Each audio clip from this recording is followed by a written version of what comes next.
everybody, it's Lon.TV, and I figured I would do a wireless AC 101 because I am seeing a lot of confusing stuff out there in the marketplace for all these new routers that have been coming out. I've reviewed probably 4 or 5 of them over the last month, and I'm confused because it's like, why is there 6 versions of the same thing available, and which one should I get? So I'm going to try to explain very quickly and succinctly for you as a consumer what you should be looking for and some of the realities of all this stuff, because we have kind of a chicken and the egg problem where these routers support things that most of our computers don't just yet. So here's a box from TP-Link, and this box says that their router can get to 1900 megabits per second in speed, and that is in a perfect world. And it's also slightly, not necessarily misleading, but it's more of an aggregate figure because these wireless speeds are broken up between 2 different frequency bands, 5 gigahertz and 2.4. So theoretically, at 5 gigahertz, we could do 1.3 gigabits per second or 1300 megabits per second, and at 2.4 we can do 600 megabits per second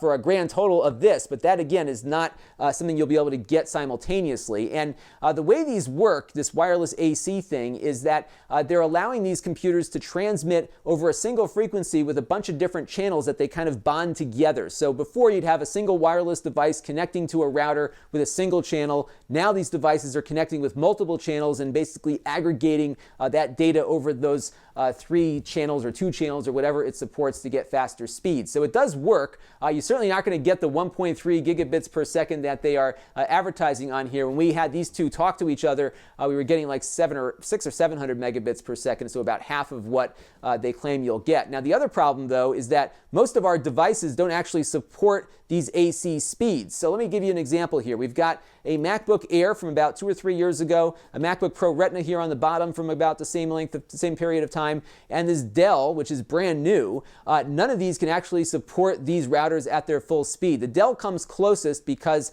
it has 2-channel AC wireless, not 3, but 2. So it will be faster than these Macs will. In fact, it tests about twice as fast, if not more, than what these are able to connect to these wireless access points at.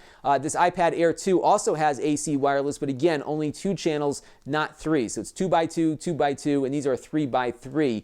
And that is something that tells me that I didn't really need to get these high-end routers. I could probably get by with some other versions that just support less channels. So like on this instance here with the TP-Link, everything is relatively the same except the wireless speed. So I could probably get away with the AC 1200. In fact, downstairs I have a 2-channel AC router just because nothing in my house supports the 3x3 yet. And I think by the time I do have a 3-channel wireless device, I'd probably be ready for a new router anyhow. So those are some of the considerations to make on the wireless speed. Now there are some things though that buying a new router will be helpful for you no matter what wireless speed you get.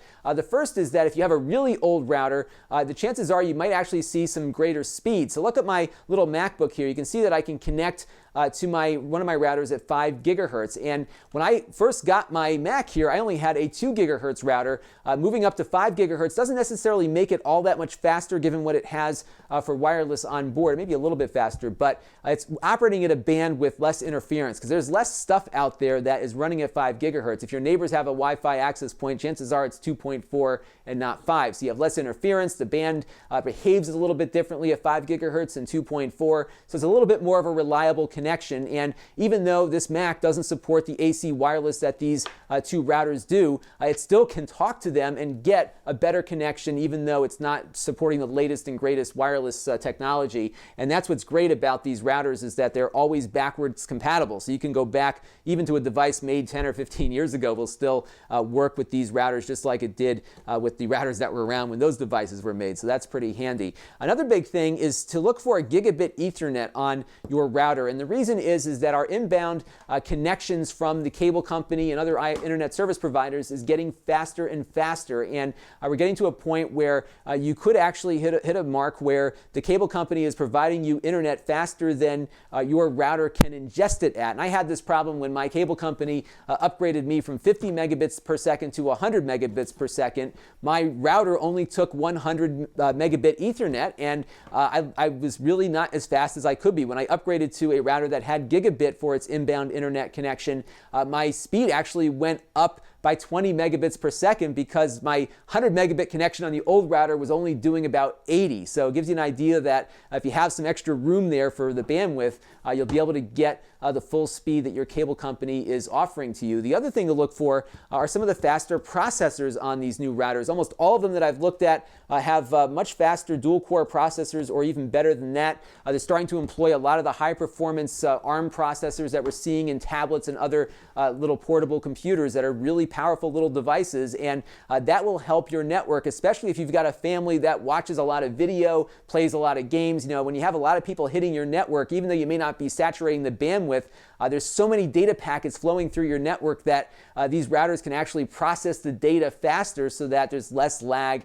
and less interference with video streaming and that sort of thing. If you think about it, a high definition movie is pushing a lot of data packets, gigabytes worth, and these devices are really the entry point to your home. Everything that comes in and out goes through these devices, and the more things that are hitting it at the same time, the more processing power it takes to grab those packets, look at them, and figure out where they need to go. And it's really amazing when you think about how much stuff these little routers are doing, just kind of sitting there silently with all this data flowing back and forth. So having the faster processor also makes a difference as well. So which one should you buy? Well, I think what you should look at is what you have for computing equipment. Most of us don't have the 3x3 capable device. I would say if you do have an AC capable device, the chances are it's probably a 2x2.